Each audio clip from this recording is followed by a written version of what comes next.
नमस्कार दोस्तों, एक बार फिर से स्वागत है आपका अपने YouTube चैनल में, जहां हम आपको लेके चलते हैं प्रेमचंद की कहानियों के उस संसार में जहां आप अलग अलग प्रकार के व्यक्तित्व से परिचित होते हैं। तो आज की हमारी कहानी का शीर्षक है प्रेमा। एक अमीर व्यक्ति सामाजिक सुधारों के कारण में शामिल होने का फैसला करता है और धार्मिक कट्टरपंथियों से मुकरता है। यह एक विधवा से शादी करने का फैसला करता है। तो ब्रिटिश भारत के समय में बनी एक अच्छी कहानी और रूढ़िवादी होने वाले सारे मुद्दे यहाँ अपने को देखने को मिलते हैं। तो कहानी स्टार्ट होने से पहले चैनल को लाइक और सब्सक्राइब अवश्य करें। तो चलिए शुरू करते हैं। संध्या का समय है। डूबने वाले सूर्य की सुनहरी किरणें रंगीन शीशों की आड़ से एक अंग्रेजी ढंग पर सजे हुए कमरे में झांक रही है, जिससे सारा कमरा रंगीन हो रहा है। अंग्रेजी ढंग की मनोहर तस्वीरें जो दीवारों से लटक रही हैं, इस समय रंगीन वस्त्र धारण करके और भी सुंदर मालूम होती है। कमरे के बीचों बीच एक गोल मेज है, जिसके चारों तरफ नर्म मखमली गद्दों की रंगीन कुर्सियां बिछी हुई है। इनमें से एक कुर्सी पर एक युवा पुरुष सर नीचा किए हुए बैठा कुछ सोच रहा है। वह अति सुंदर और रूपवान पुरुष है, जिस पर अंग्रेजी काट के कपड़े बहुत भले मालूम होते हैं। उसके सामने मेज पर एक कागज है, जिसको वह बार बार देखता है। उसके चेहरे से ऐसा विदित होता है कि इस समय वह किसी गहरे सोच में डूबा हुआ है। थोड़ी देर तक वह इसी तरह पहलू बदलता रहा। फिर वह एकाएक उठा और कमरे से बाहर निकलकर बरामदे में टहलने लगा, जिसमें मनोहर फूलों और पत्तों के गमले सजाकर रखे हुए थे।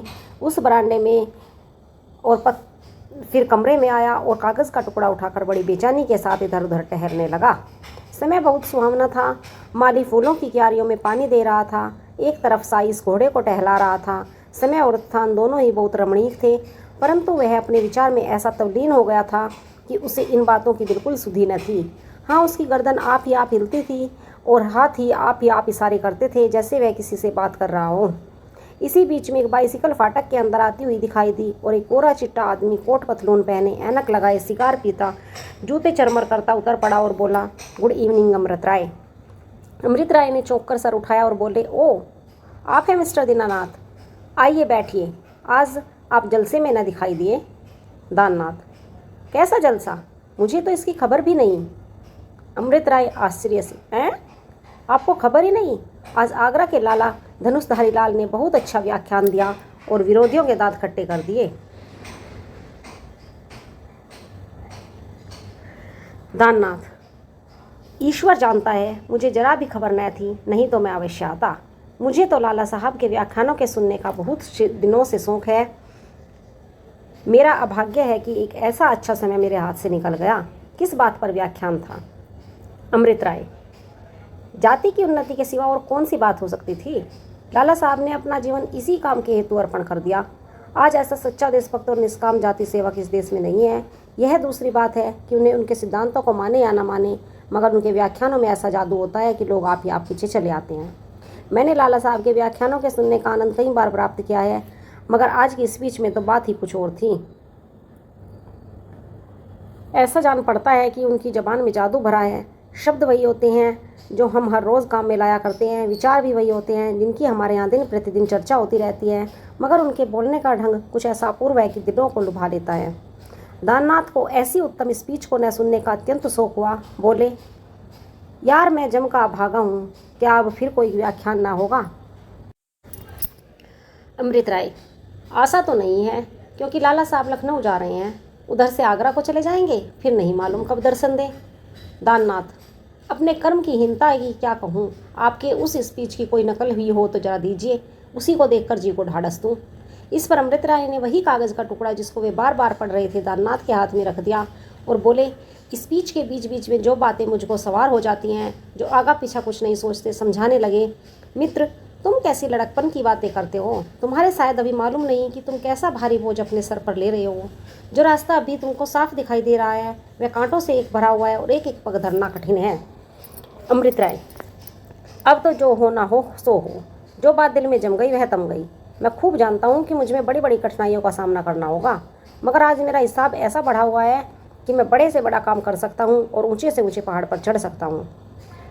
दाननाथ, ईश्वर आपके उत्साह को सदा बढ़ावे।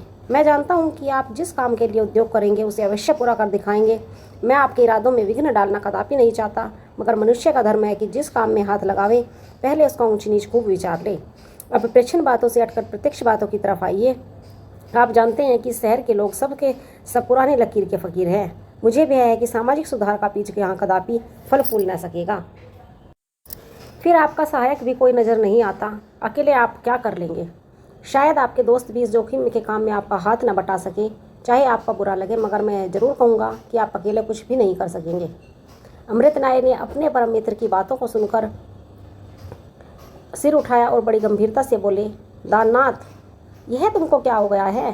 क्या मैं तुम्हारे मुंह से ऐसी बांदेपन की बातें सुन रहा हूँ? तुम अकेले हो, क्या कर लोगे? अकेले आदमियों की कारगुजारियों से इतिहास भरे पड़े हैं। गौतम बुद्ध कौन था? एक जंगल का बसने वाला साधु, जिसका सारे देश में कोई मददगार न था, मगर उसने जीवन ही में आधा हिंदुस्तान उसके पैरों पर सर धर चुका था। आपको कितने प्रमाण दूं? अकेले आदमियों से कौमों के नाम चल रहे हैं, कौमें मर रही हैं, आज उसका निशान भी बाकी नहीं, मगर अकेले आदमियों के नाम अभी तक जिंदा हैं। आप जानते हो कि प्लेटो एक अमर नाम है, मगर आप में कितने ऐसे हैं जो यह जानते हो कि वह किस देश का रहने वाला है? दाननाथ समझदार आदमी थे, समझ गए कि अभी जोश नया है और समझाना बुझाना सब व्यर्थ होगा, मगर फिर भी जी न माना, एक बार बजना आवश्यक अच्छी जान पड़ी।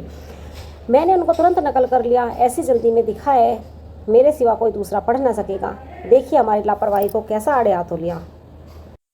अमृत राय ने बड़े ऊंचे स्वरों में उस कागज को पढ़ा। जब वह चुप हुए तो दीनानाथ ने कहा, निसंदेह बहुत ठीक कहा है, हमारी दशा के अनुकूल है।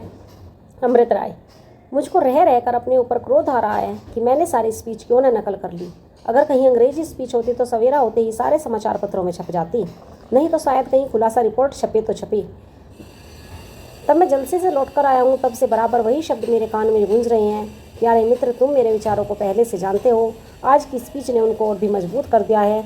आज से मेरी प्रतिज्ञा है कि मैं अपने को जाति पर निछावर कर दूंगा। तन मन धन सब अपनी गिरी हुई जाति की उन्नति के निमित्त अर्पण कर दूंगा। अब तक मेरे विचार मुझ ही तक थे, पर अब वे प्रत्यक्ष होंगे। अब तक मेरा हृदय दुर्बल था, मगर आज इसमें कई दिलों का बल आ गया है। मैं खूब जानता हूँ कि मैं कोई उच्च पदवी नहीं रखता हूँ, मेरी जायदाद भी कुछ अधिक नहीं है, मगर मैं अपनी सारी जमा जमा अपने देश के उद्धार के लिए लगा दूंगा। अब इस प्रतिज्ञा से मुझको कोई डिगा नहीं सकता। ए थक कर बैठी हुई कौम, ले तेरी दुर्दशा पर आंसू बहने वालों में एक दुखियारा और बढ़ा। इस बात का न्याय करना कि तुझको इस दुखियारे से कोई लाभ होगा या नहीं, समय पर छोड़। यह कहकर अमृत राय जमीन की ओर देखने लगे। दाननाथ, जो उनके बचपन के साथी थे और उनके बचपन स्वभाव से भली भांति परिचित थे, जब उनको कोई धुन मालूम हुआ, बोले, अच्छा, मैंने मान लिया कि अकेले लोगों ने बड़े बड़े काम किए हैं और आप भी अपनी जाति का कुछ ना कुछ भला कर लेंगे, मगर यह तो सोचिए कि आप उन लोगों को कितना दुख पहुंचाएंगे जिनका आपसे कोई नाता है। प्रेमा से बहुत जल्द आपका विवाह होने वाला है। आप जानते हैं कि उसके माँ बाप परले सिरे के कट्टर हिंदू हैं। जब उनको आपकी अंग्रेजी पोशाक और खाने पीने पर शिकायत है, तो बतलाइए, जब आप समाज सुधार पर कमर कसेंगे तब उनका क्या हाल होगा। शायद आपको प्रेमा से हाथ धोना पड़े। दाननाथ का यह इशारा कलेजे में चुभ गया। 2-3 मिनट तक वह सन्नाटे में जमीन की तरफ ताकते रहे। जब सर उठाया तो आंखें लाल थी और उसमें आंसू डबडबाए थे। बोले, मित्र, कौम की भलाई करना साधारण काम नहीं। यद्यपि पहले मैंने इस विषय पर ध्यान न दिया था, फिर भी मेरा दिल इस वक्त ऐसा मजबूत हो रहा है कि जाति के लिए हर एक दुख भोगने को मैं कटिबद्ध हूँ। इसमें संदेह नहीं कि प्रेमा से मुझको बहुत ही प्रेम था, मैं उस पर जान देता था, मगर कोई समय ऐसा आता कि मुझको उसका पति बनने का आनंद मिलता, तो मैं साबित कर देता कि प्रेम इससे कहते हैं। मगर अब प्रेमा की मोहनी सूरत मुझ पर अपना जादू नहीं चला सकती। जो देश और जाति के नाम पर बिक गया, उसके दिल में कोई दूसरी जगह नहीं पा सकती। देखिए, यह फोटो है जो अब तक बराबर मेरे सीने से लगा रहता है। आज इससे भी अलग होता हूँ। और उसने कहते कहते तस्वीर जेब से निकाली और उसके पुर्जे पुर्जे कर डाले। प्रेमा को जब मालूम होगा कि अमृत राय अब जाति पर जान देगा, उसके दिल में अब किसी नवयौवना की जगह ही नहीं, तो वह मुझे क्षमा कर देगी। दाननाथ ने अपने दोस्त के हाथों से तस्वीर छीन लेना चाहिए, मगर न पा सके। बोले, अमृत राय, बड़े शौक की बात है कि तुमने उस सुंदरी की तस्वीर की है दशा की, जिसकी तुम खूब जानते हो कि तुम पर मोहित है। तुम कैसे निष्ठुर हो। यह वही सुंदरी है जिससे शादी करने का तुम्हारे वैकुंठवासी पिता ने आग्रह किया था, और तुमने खुद भी कई बार बात कही। क्या तुम नहीं जानते कि विवाह का समय बहुत निकट आ गया है? ऐसे वक्त में तुम्हारा इस तरह मुंह मोड़ लेना उस बेचारी के लिए बहुत ही शोकदायक होगा। इन बातों को सुनकर अमृत राय का चेहरा बहुत मलिन हो गया। शायद वे इस तरह तस्वीर के फाड़ देने का कुछ पछतावा करने लगे, मगर जिस बात पर अड़ गए थे उस पर अड़े रहे। इन्हीं बातों में सूर्य अस्त हो गया, अंधेरा छा गया। दाननाथ उठ खड़े हुए, अपनी बाइसिकल संभाली और चलते चलते कहा, मिस्टर राय, खूब सोच लो, अभी कुछ नहीं बिगड़ा है। जाओ, आज तुम्हारे गंगा की सैर करा लाए। मैंने एक बजरा किराए पर ले रखा है, उस पर चांदनी रात में बड़ी बहार होगी। अमृत राय, इस समय आप मुझे क्षमा कीजिए, फिर मिलूँगा। दाननाथ तो यह बातचीत करके अपने मकान को रवाना हुए और अमृत राय उसी अंधेरे में बड़ी देर तक चुपचाप खड़े रहे। वह नहीं मालूम क्या सोच रहे थे। जब अंधेरा दिख हुआ तो ज़मीन पर बैठ गए। एक एक तस्वीर के पुर्जे को उन्होंने चुन लिया, बड़े प्यार से सीने से लगा लिया और कुछ सोचते हुए कमरे में चले गए। बाबू अमृत राय शहर के प्रतिष्ठित रईसों में समझे जाते थे। वकालत का पैसा कई पुश्तों से चला आता था। खुद भी वकालत पास कर चुके थे और यद्यपि वकालत अभी तक चमकी न थी, मगर बाप दादे ने नाम ऐसा कमाया कि शहर के बड़े बड़े वैसे भी उनका दाब मानते थे। ईश्वर की कृपा से किसी चीज़ की कमी न थी। धन द्रव्य गाड़ी घोड़े सभी मौजूद थे। अमृत राय को किताबों से बहुत प्रेम था। मुमकिन न था कि उनकी किताब प्रकाशित हो और उनके पास न आवे। उत्तम कलाओं से भी उनकी तबीयत को बहुत लगाव था। ज्ञान विद्या तो वे जान छिड़कते थे। उस शहर के रईस लाला बद्री प्रसाद साहब उनको कई साल से अपनी इकलौती लड़की प्रेमा के वास्ते चुन बैठे थे। प्रेमा अति सुंदर लड़की थी और पढ़ने लिखने सीने पुराने में निपुण। अमृत राय के इशारे पर उसको थोड़ी सही अंग्रेजी भी पढ़ा दी गई थी, जिसने उसके स्वभाव में थोड़ी सी स्वतंत्रता पैदा कर दी थी। मुंशी जी ने बहुत कहने सुनने से दोनों प्रेमियों को चिट्ठी पत्री लिखने की आज्ञा दे दी और शायद आपस में तस्वीरों की भी अदला बदली हो गई थी। बाबू दाननाथ अमृत राय के बचपन के साथियों में से थे। कॉलेज में दोनों का साथ रहा, वकालत भी साथ की और दो मित्रों में ऐसी सच्ची प्रीति हो सकती है वह उनमें थी। कोई बात ऐसी न थी जो एक दूसरे के लिए उठा रहे। दाननाथ ने एक बार प्रेमा को महातबी पर खड़े देख लिया था। उसी वक्त से वह दिल में प्रेमा की पूजा किया करते थे, मगर यह बात कभी उनकी जुबान पर नहीं आई। वह दिल में घुटकर रह जाता। सैकड़ों बार उसकी स्वार्थ दृष्टि से उसे उभारा था कि तू कोई चाल चलकर बद्री प्रसाद का मन अमृत राय से फेर दे, परंतु उसने हर बार इस कमीनेपन के ख्याल को दबाया था। वह स्वभाव का बहुत निर्मल और आचरण का बहुत शुद्ध था। वह मर जाना पसंद करता, मगर किसी को हानि पहुंचाकर अपना मनोरथ कदापि पूरा नहीं कर सकता था।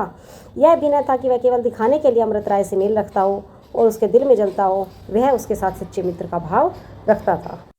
आज भी जब अमृत राय ने उसने अपने इरादे जाहिर किए, तब उसने सच्चे दिल से उसको समझाकर ऊंच नीच सुझाया, मगर इसका कुछ भी असर हुआ हम पहले देख चुके हैं। साफ साफ कह दिया कि अगर तुम रिफॉर्मरों की मंडली में मिलोगे तो प्रेमा से हाथ धोना पड़ेगा, मगर अमृत राय ने न सुनी।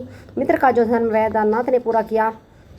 यहाँ से यह सभी बातें सोचते विचारते घर पर आए, कोट पतलून उतार दिए और सीधे सादे कपड़े पहन मुंशी बद्रीनाथ प्रसाद के मकान को रवाना हुए। इस वक्त उसके दिल की जो हालत हो रही थी बयान नहीं की जा सकती थी। अभी यह विचार आता कि मेरा इस तरह जाना लोगों को मुझसे नाराज़ न कर दे, मुझे लोग स्वार्थी न समझने लगे। फिर सोचता कि कहीं अमृत राय अपना इरादा पलट दे और आश्चर्य नहीं कि ऐसा ही हो तो मैं कहीं मुँह दिखाने योग्य न रहूँगा। मगर यह सोचते सोचते जब प्रेमा की मोहिनी मूरत सामने आ गई, तब वह शंकाएं दूर हुई और वह बद्री प्रसाद के मकान पर बातें करते दिखाई दी। तो आज की कहानी